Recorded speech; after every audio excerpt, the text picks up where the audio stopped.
16 साल का एक बच्चा अपनी एक ट्यूशन टीचर जो लड़की थी उससे ट्यूशन पढ़ने जाया करता था, और जिन 3 लोगों को उम्र कैद की सज़ा सुनाई गई उनमें वो ट्यूशन टीचर भी शामिल है, बाकी उसके 2 दोस्त हैं।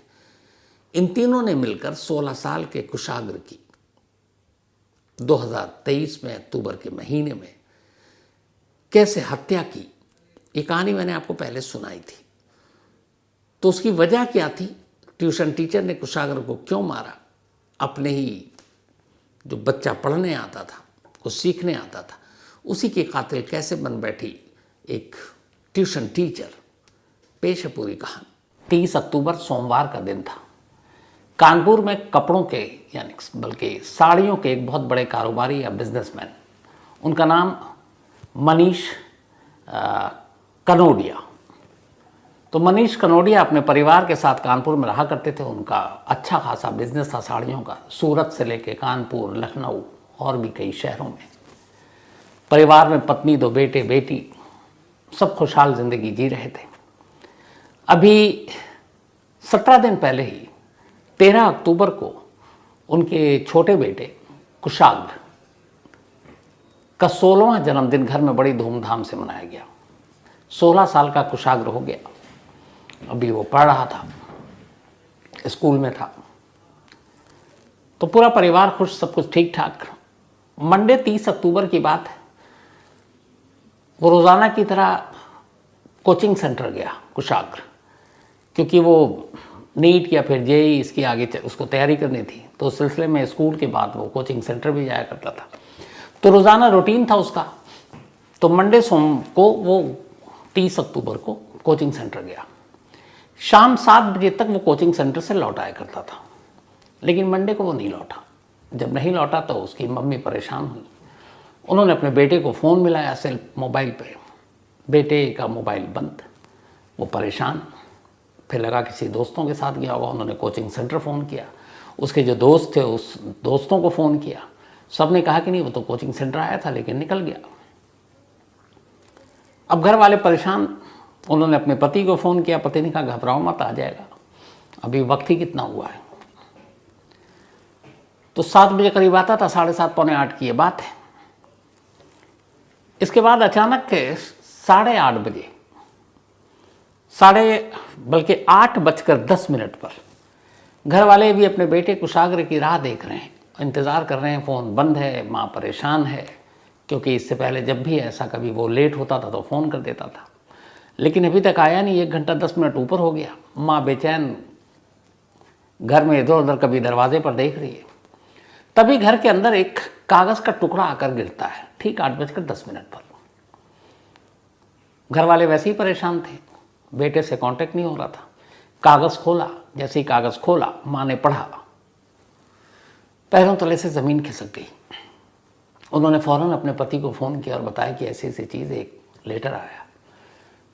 मनीष कनोडिया भी ये सुनकर भागे भागे घर आए। जो कागज़ का टुकड़ा घर पर गिरा था वो 2 पन्नों का था, मुड़ा तोड़ा, और उन 2 पन्नों पे जो लिखा था वो हूबहू मैं आपको पहले सुनाता हूँ। मैं नहीं चाहता कि आपका त्यौहार बर्बाद हो। अब ये चूंकि त्यौहार का सीजन है। आप मेरे हाथ में पैसे रखो और लड़का 1 घंटे बाद आपके पास होगा। अल्लाह अकबर। इस लड़के की गाड़ी और मोबाइल दोनों आपके घर के पास होटल सिटी क्लब के सामने खड़ी है। मैं आपका नुकसान नहीं चाहता। आपसे बार बार बोल रहा हूं कि घबराओ नहीं, अल्लाह पर भरोसा रखो। सेकंड पे जो पेज था, पन्ना था, उस पर लिखे था कि पैसे का इंतज़ाम होते ही घर पर पूजन वाले झंडे लगा देना। नीचे लिखा है, आपसे निवेदन है कि आप ये बात पुलिस, ना ही अपनी लखनऊ वाली फैमिली, ना ही अपने अगल बगल किसी को बताएं कि हमने कुशाग्र को किडनैप कर लिया है। आपके पास 2 या 3 दिन का समय है। आप जल्दी से 30 लाख रुपए का इंतज़ाम कर लो, और अगर ये बात कहीं फैली तो इसके जिम्मेदार आप स्वयं होंगे। जल्दी से 30 लाख रुपए का इंतज़ाम करो और अपना बच्चा 1 घंटे के अंदर घर में देखो, और पैसे लेकर रात 2 बजे कोका कोला चौराहे पर मिलो। मैं पैसे लेने आऊँगा, जैसे ही पैसे मेरे पास आएंगे उसके ठीक 1 घंटे बाद लड़का आपके पास होगा और पैसे का इंतजाम हो जाए तो घर पर चारों तरफ पूजन वाले झंडे लगा देना, मैं देख लूँगा। इसके बाद आपको फ़ोन करूँगा और कोई भी होशियारी हुई तो इसके ज़िम्मेदार आप स्वयं होंगे। मेरी नज़र आपके घर पर ही होगी। कोई भी बात बाहर पता चली तो आप ध्यान रखना और आप बिल्कुल भी घबराओ नहीं। आपका लड़का बिल्कुल सही सलामत घर पहुंच जाएगा, उसकी जिम्मेदारी आपके ऊपर है। बस ये 2 पन्नों का लेटर। अब इस लेटर को पढ़ते ही ये साफ हो गया कि कुशागर घर क्यों नहीं लौटा है। किडनैप हो चुका था वो, और किडनैपर ने रैंसम का ये लेटर भेजा था घर पर। अब सवाल ये था कि घर पर ये लेटर आया और किसने फेंका, कहाँ फेंका। धमकी भी है कि किसी को बताया, पुलिस को बताया, रिलेटिव को बताया तो बच्चा मार देंगे। 30 लाख रुपए मांग रहे हैं। अब पूरी फैमिली बैठी, माँ बाप सब, पैसे बेइंतहा थे इनके पास, ऐसा नहीं है। लेकिन अब उन्हें लगा कि ये क्या है, कहीं बहुत सारी ऐसी उन्होंने कहानियाँ भी देखी हैं कि पैसे लेते हैं फिर भी बच्चों को मार देते हैं। तो उन्होंने एक अक्लमंदी का फैसला किया। घर वालों ने कहा कि नहीं, इसको पुलिस को हमें बता देना चाहिए ताकि पुलिस उनके बच्चे को ढूंढ दे, क्योंकि अभी वक्त ज़्यादा हुआ नहीं है। ठीक 8:10 पर ये लेटर घर के अंदर गिरा और 20 मिनट के बाद 8:30 पर घर वालों ने पुलिस को फ़ोन कर दिया। लोकल पुलिस की टीम तो थोड़ी देर में पहुंच गई, लेकिन 1 घंटे के अंदर अंदर 9:30 पर लखनऊ के जितने आला पुलिस अफसर थे माइनस कमिश्नर, वो सारे मनीष कनोडिया के घर पर थे। उन्होंने वो लेटर लिया, पूछताछ की और अब कुशाग्र की तलाश में जुट गए। सबसे पहले उन्होंने पूरा रूटीन पूछा। घर से वो कोचिंग सेंटर तक गया था, कोचिंग सेंटर से फिर वो स्कूटी से आता जाता था। तो कानपुर पुलिस ने अब उस रास्ते में जितने भी स्कूटी, जो सीसीटीवी कैमरे थे, उन सबको तलाशना और देखना शुरू किया। कोचिंग सेंटर में भी टीम गई तो पता चला हाँ वो आया था, वहाँ सीसीटीवी कैमरा लगा हुआ था। तो वहाँ उन्होंने देखा, ये भी दिखाई दिया कि वो अपने स्कूटी से बाहर निकल रहा है और जो टाइम था उसके बाहर निकलने का था, तब वक्त हुआ था 4:15, 4:15 पर कुशाग्र स्कूटी से बाहर निकलता है और जब वो जिस सीसीटीवी कैमरे में दिख रहा है तभी एक जगह वो स्कूटी रोकता है। एक शख्स उससे लिफ्ट मांगता है। एक दूसरा शख्स अब हेलमेट पहनकर स्कूटी पर बैठ जाता है कुशाग्र के पीछे। स्कूटी चल पड़ती है। अब उस रास्ते के सारे सीसीटीवी फुटेज को पुलिस ने खंगालना शुरू किया, क्योंकि उन्हें पता था कोचिंग से घर का रूट क्या है, कहाँ कहाँ कैमरे लगे हैं। लेकिन घर की तरफ वो नहीं आया। एक कैमरे ने देखा कि वो घर के दूसरे डायरेक्शन पे जा रहा है। अब वहाँ के कैमरे को खंगाला गया तो देखा गया एक जगह कैमरे में कैद हुआ। 4:15 पे लिफ्ट दी, 4:33 4:33 शाम को एक कैमरा दिखाता है कि अब स्कूटी रुकी हुई है और कुशाग्र और जिसको उसने लिफ्ट दी थी वो आगे आगे चल रहा है, वो पीछे पीछे चल रहा है। वो वीडियो मैं आपको दिखाऊंगा। उसके बाद अब वो पीछे पीछे जाता है। एक और कैमरा कैद करता देखता है कि एक घर है। अब उस घर के अंदर वो लड़का जिसने लिफ्ट ली और कुशाग्र दोनों एंटर करते हैं। पुलिस ने अब आगे का कैमरा देखा तो देखा कि जब घर के अंदर एंटर किए उस वक्त 4:33 हो रहा था। यानी 4:15 पर लिफ्ट लेता है, 4:33 पर कुशाग्र एक घर के अंदर दाखिल होता है और फिर अब उस घर के अंदर अभी कोई ना आ रहा है ना जा रहा है। लेकिन इसके बाद करीब 39 मिनट के बाद, 4:33 के बाद 39 मिनट बीत गया, 5:12 पर उसी घर से एक शख्स बाहर निकलता है। ये वही शख्स था जो स्कूटी के पीछे बैठा हुआ था। वो बाहर निकलता है, लेकिन अब घर के अंदर से कोई और बाहर नहीं आता ना जाता, कुशाग्र अंदर ही है। 6:50 पर एक कैमरे से फिर पता चलता है कि जो स्कूटी थी कुशाग्र जिस पर बैठा हुआ था, उसको एक शख्स जो सिटी क्लब है उसके बाहर पार्किंग में लगाकर निकल गया 6:50 पर। और इसके बाद 8:10 पर एक लेटर आकर गिरा। 8:30 पर पुलिस को इन्फॉर्म किया गया। 9:30 तक सारे पुलिस वाले मौके पर मौजूद थे। लेकिन घर के अंदर जाना और बाहर निकलना, वो जो 39 मिनट था, उस पर पुलिस ने गौर किया कि वो कुशाग्र अंदर गया और बाहर नहीं आया। तो अब ये सारे सीसीटीवी कैमरे जब मिल गए तो अब उस घर का भी पता था। पुलिस की एक टीम फौरन उस घर पे पहुंची। जब घर के अंदर गई तो बाहर से दरवाज़ा बंद था। पुलिस ने दरवाज़ा तोड़ा, अंदर दाखिल हुई। वो एक छोटा सा कमरा टाइप का था। अंदर जाते ही जो पुलिस ने मंजर देखा वो पुलिस के लिए भी बड़ा अजीब था। कुशाग्र के दोनों हाथ पैर बंद थे, रस्सी से बांधे हुए थे। गले में भी उसके रस्सी बुरी तरह से जकड़ा हुआ था और फर्श पर उसकी लाश पड़ी थी।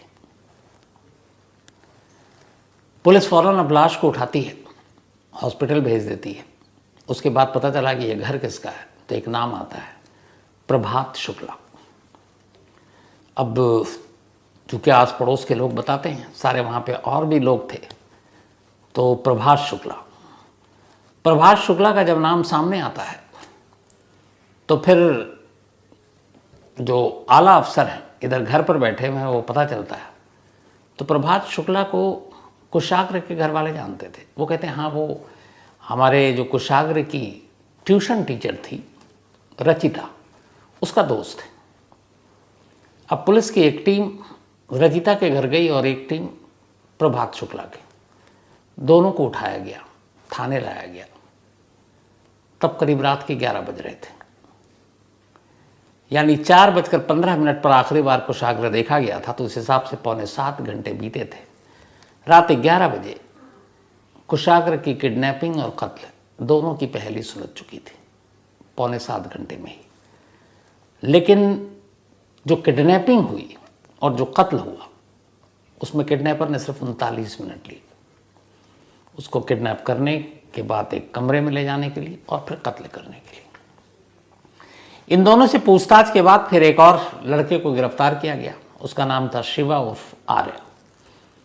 इसका घर ठीक कुशाग्र के घर के पास था। जो घर के अंदर लेटर फेंका गया था उसी शिवा ने फेंका था, क्योंकि उसी मोहल्ले में रहता था, उसे मालूम था, घर का कोना कोना से वाकिफ था कि कहाँ से उछाल कर फेंकूंगा तो कहाँ गिरेगा। अब पुलिस ने तीनों को गिरफ्तार कर लिया। 39 मिनट की इस किडनैपिंग की पहली सुलझ चुकी थी। लेकिन ये हुआ क्यों? एक 16 साल के बच्चे को अचानक किडनैप किया गया, 30 लाख रुपए रैंसम मांगे गए। लेकिन रैंसम मांगने या रैंसम का लेटर लिखने से पहले ही कुशाग्र को मार भी दिया गया। तो रैंसम मांगना मकसद था कुशाग्र की किडनैपिंग या वजह कुछ और थी? क्योंकि ऐसे बहुत सारे केस हैं जिसमें बाद में भी रैंसम मांगा गया, पहले कत्ल कर दिया गया। लेकिन यहाँ ये जिस तरीके से हुआ तो वो क्या, रैंसम एक बहाना था, और दूसरा जिस तरीके के लिए किडनैपिंग के लिए जो फिरौती के लिए लेटर लिखा गया, वो लेटर एक भटकाने जैसा था, क्योंकि उस पर अल्लाह अकबर और बाकी ऐसा इस तरह से लिखा गया था ताकि लगे कि कोई टेररिस्ट ग्रुप है या कुछ और है। तो इसीलिए पूरा डाइवर्ट करने के लिए, पुलिस को और फैमिली को गुमराह करने के लिए उसमें जानबूझकर ये सारी लाइनें लिखी गई। लेकिन ये सब क्यों किया? रचिता क्या इसमें कसूरवार थी? इसमें प्रभात का क्या रोल, आर्या का क्या रोल? तो फिर इसकी कहानी शुरू होती है 13 अक्टूबर को, जिस दिन कुशाग्र अपना 16वां जन्मदिन मना रहा था। कुशाग्र को करीब 2019 से 21 तक रचिता ने ट्यूशन दिया था। वो ट्यूशन देने उससे घर जाया करती थी। रचिता हिमाचल प्रदेश की रहने वाली, एक भाई बहन हिमाचल में ही है, लेकिन वो अपने माँ बाप के साथ कानपुर आ गई करीब 7 साल पहले। कानपुर आकर, चूँकि वो पढ़ी लिखी थी, ग्रेजुएट थी, उसने ट्यूशन पकड़ लिया। उसके फादर जब तक थे वो भी हाथ बटाते थे, लेकिन फिर फादर बीमार हो गए, फादर की मौत हो गई, तो वहाँ एक किराए के घर में रहने लगी। और वो किराए के घर जहाँ वो रहती थी, वो घर था प्रभात शुक्ला का। तो एक ही घर में रहते रहते एक किराएदार के तौर पर प्रभात और रचिता दोनों आपस में प्यार करने लगे। कुछ वक्त के बाद रचिता की माँ की भी डेथ हो गई। अब वो बिल्कुल अकेली थी, माँ बाप दोनों का साया सर से उठ चुका था। एक भाई बहन हिमाचल में थे, वो यहाँ अलग थी। तो जब माँ की भी डेथ हो गई तो फिर प्रभात का उसने घर छोड़ दिया और एक थोड़ी दूर पर और कोई और कमरा किराए पर लेकर रचिता अकेले रहने लगी। लेकिन दोनों के रिश्ते ऐसे थे कि दोनों एक दूसरे से प्यार करते थे। बीच बीच में रचिता आ जाती और प्रभात के घर पर भी रुकती। घर वाले कुछ नहीं कहते, लेकिन महल्ले वाले टोकते। एक तरह से दोनों लिव इन में रहते थे और शादी करना चाहते थे। जो प्रभात था उसने भी बीएससी कर रखा था, छोटे मोटे काम किया करता था। लेकिन उसे ये था कि अगर शादी करेंगे तो गाड़ी होनी चाहिए, अच्छा घर होना चाहिए, अच्छी जगह हनीमून मनाएंगे। वो इतने पैसे थे नहीं। रचिता ट्यूशन से जो कमाती थी उसी का खर्च पूरा नहीं हो पाता था। तो पैसों की तंगी थी और इस वजह से शादी लगातार डिले हो रहा था। लेकिन दोनों को शादी करना था। इस दौरान में रचिता कुशाग्र के घर पर ट्यूशन दिया करती थी। तो ट्यूशन देते देते कुशाग्र के परिवार के लोग उसके बहुत करीब आ गए। कुशाग्र के मम्मी, उनके पापा, उन्हें जब ये भी पता चला कि ये बच्ची अनाथ है तो उन्होंने ये भी कहा था एक बार उससे कि तुम हमारी बेटी जैसी हो। कुशाग्र की माँ ने कहा, और ज़िंदगी में कभी भी तुम्हारी जब शादी होगी तो चिंता मत करो, कुशाग्र के पापा जो है वो तुम्हारा कन्यादान करेंगे और तुम्हारी शादी में अगर 20-30 लाख रुपया खर्च होगा तो हम देंगे। ये कुशाग्र की माँ ने बहुत पहले कहा था, क्योंकि वो एक फैमिली मेम्बर की तरह थी। इसीलिए जब 2021 के बाद ट्यूशन बंद हो गया, क्योंकि वो कोचिंग सेंटर ज्वाइन कर लिया था उसने, तो भी कई बार रचिता घर आया करती थी। आना जाना था, एक बेटी की जैसा मानते थे वो लोग। 13 अक्टूबर को कुशाग्र का बर्थडे था। तो घर वालों ने रचिता को भी बुलाया कि उनके बेटे की टीचर है। रचिता ने कहा कि चलो प्रभात, तुम भी मेरे साथ चलो। प्रभात ने कहा चलो।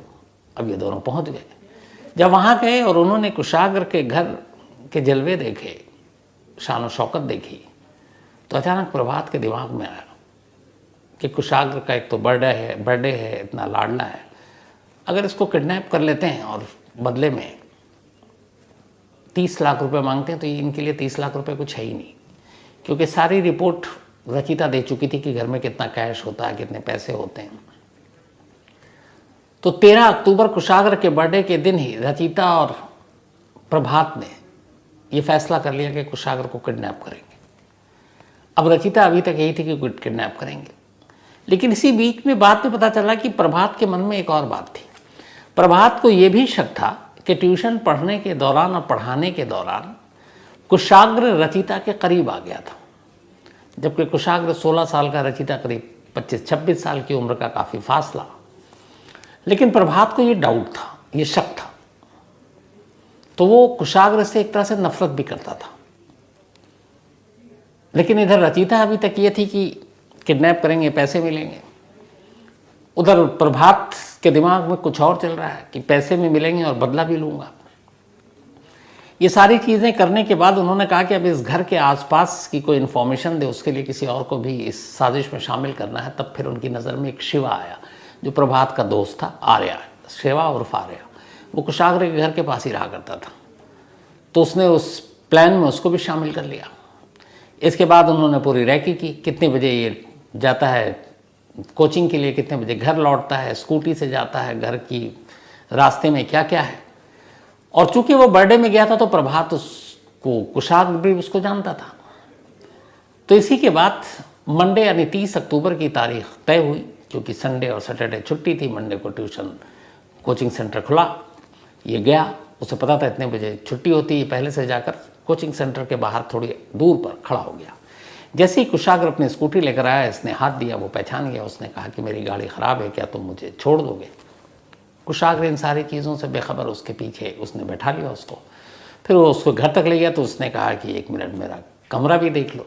कुशाग्र इससे भी अनजान 16 साल का बच्चा, वो कमरे के अंदर गया। जैसे ही कमरे के अंदर गया, उसने उस पर हमला कर दिया, गले में उसके एक फंदा डाला और गला जोर से घोटना शुरू कर दिया। थोड़ी देर में कुशाग्र की मौत हो गई। फिर उसके हाथ पैर बांधे। और ये सारी चीज़ों में उसको जो लगा, 4:15 पर कमरे के, मतलब उसको वहाँ स्कूटी पर बैठा था, 4:33 पर ये घर के अंदर था और 5:12 पे बाहर निकला, यानी कि कुल 39 मिनट। ये सब कुछ करने के बाद फिर वो वहाँ से निकल गया। इस दौरान में अब उसने शिवा को मैसेज किया कि काम हो गया है, तुम वो रैंसम लेटर फेंक दो।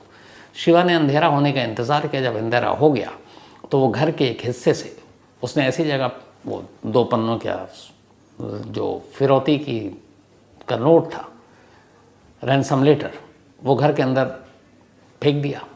घर वालों ने उठा लिया। उसके बाद ये सारी चीज़ें आई। जब इस कत्ल की पहली सुलझी और घर वालों को पता चला कि प्रभात और रचिता जानते हैं, तब भी कुशाग्र की माँ क्या कह रही थी। एक तो मौत की खबर से वो वैसी टूट गई थी, पागलों की तरह रो रही थी, लेकिन उसने कहा कि नहीं, पुलिस से कह रही है आप लोगों से गलतफहमी या गलती हो गई है, रचिता ऐसी नहीं कर सकती, वो हमारी बिटिया जैसी है, हमने तो उससे वादा किया है कि हम उसकी शादी कराएंगे, कुशाग्र के पिता उसका कन्यादान करेंगे, वो ऐसा नहीं कर सकती। लेकिन जब सारे सबूत दिखाए गए तब भी उसे यकीन नहीं था कि जिस लड़की पर इतना भरोसा किया, जिस लड़की को अपनी बेटी मानी क्योंकि वो अनाथ थी, उसी ने उसके गोद को उजाड़ दिया। इन दोनों ने जब ये प्लानिंग की थी, प्लानिंग कितनी पक्की थी कि मारना है और किडनैप करना है, उसका अंदाज़ा इससे लगाइए कि मंडे को ये सारी चीज़ें हुई। उससे पिछले हफ्ते वाले रचिता और प्रभात कानपुर के एक शोरूम में गए कार के, और उन्होंने कहा कि जो 30 लाख मिलेंगे, सब कुछ हिसाब कर रखा था, उनमें से ये करीब 6 से 7 लाख की एक कार आएगी, ये कार लेंगे। उन्होंने वो कार देख के फाइनल कर ली और उन्होंने कहा हम नेक्स्ट वीक आके आपको एडवांस दे देंगे। जो अपने पेपर थे कार खरीदने के लिए चाहिए होता, आधार कार्ड, ये वो, उस सब की कॉपी भी दे दी शोरूम वालों को कि ये आप कागजात तैयार कीजिए, हम नेक्स्ट वीक आकर आपको पैसे देंगे। इसलिए कि उसे पता था मंडे को किडनैप करेंगे, 30 लाख मिलेगा, नेक्स्ट डे जाकर कार वार बुक कर लेंगे, इसके बाद शादी करेंगे। शादी के बाद इन लोगों को हिमाचल प्रदेश जाना था हनीमून मनाने, जहाँ की रचिता रहने वाली थी। लेकिन कुल मिलाकर देखें तो 7 घंटा, और उन 7 घंटों में भी देखें तो सिर्फ 39 मिनट में एक किडनैपिंग होता है, कत्ल होता है, और फिर अगले 7 घंटे के अंदर वो केस सुलझ भी जाता है। तो एक बेहद अफसोसनाक कहानी कानपुर की, और इसीलिए कहते हैं कई बार, हालांकि ये गलती मैं भी करता हूँ, क्या करें, मुझे लगता है ज़्यादातर लोग करते हैं क्योंकि हम सब इंसान हैं, किसी पर बहुत ज़्यादा भरोसा नहीं करना चाहिए। अब ये कहूँ कि अनजान पर, तो यहाँ तो ऐसी ऐसी कहानी और दास्तानें हैं कि अपनों ही जो जिन पे हम भरोसा करते हैं, जो हमारे इर्द गिर्द होते हैं, हमारे रिश्तेदार, हमारे दोस्त, हमारे पड़ोसी, कई बार वही पीठ पर खंजर घोंप कर निकल जाते हैं। तो फिर अनजानों के बारे में क्या कहूँ। लेकिन हाँ, कोशिश ये करनी चाहिए हमेशा कि कभी भी किसी के ऊपर इतना अंधा विश्वास नहीं करना चाहिए। करें, उसकी भलाई भी करें, सब कुछ करें, लेकिन एक दायरे में रहकर, अपने आप को सिक्योर करके। अनजान लोगों के सामने अपनी बहुत सारी चीज़ें, अपने बहुत सारे राज, अपने घरेलू बातें, आपके पैसे, आपके बैंक बैलेंस, आपके बिजनेस में कैसा चल रहा है, कितना कमाते हैं, कितना बचाते हैं, कितना घर में रखते हैं, कितना बैंक में रखते हैं, ये वो चीज़ें हैं जो मुझे लगता है कि आपको अनजान लोगों तो छोड़िए, अपने बहुत करीबी लोगों को भी नहीं बताना चाहिए, सिवाय घर के लोगों के। पता नहीं होना चाहिए कब किसका मतलब किसकी नीयत बिगड़ जाए, कब किसके दिमाग में क्या खुराफात आ जाए, कुछ पता नहीं। हालांकि ये बात सिर्फ 30 लाख की थी, लेकिन 30 लाख के एवज में जिस तरीके से एक 16 साल के बच्चे की जान गई, उसके परिवार जब तक जिंदा रहेगा, ये गम, ये टीस हमेशा उसके सीने में रहेंगे। और कमाल देखिए ऊपर से ये कि 30 लाख के लालच में रचिता ने जो किया, वो कुशाग्र के माँ बाप वैसे ही उसको देने वाले थे, लेकिन अब न पैसे मिले, न शादी हो पाएगी, और सारी उम्र कम से कम जेल में तो कटेगी। काश जुर्म करने से पहले ये लोग थोड़ा सा सोच लें तो ऐसा ना करें। लेकिन वही होता है कि जब जुर्म करने इंसान जाता है तब ये सारी चीज़ें नहीं सोचता, तब सिर्फ दिमाग में वही चीज़ें घूमती रहती हैं। तो आज कहानी में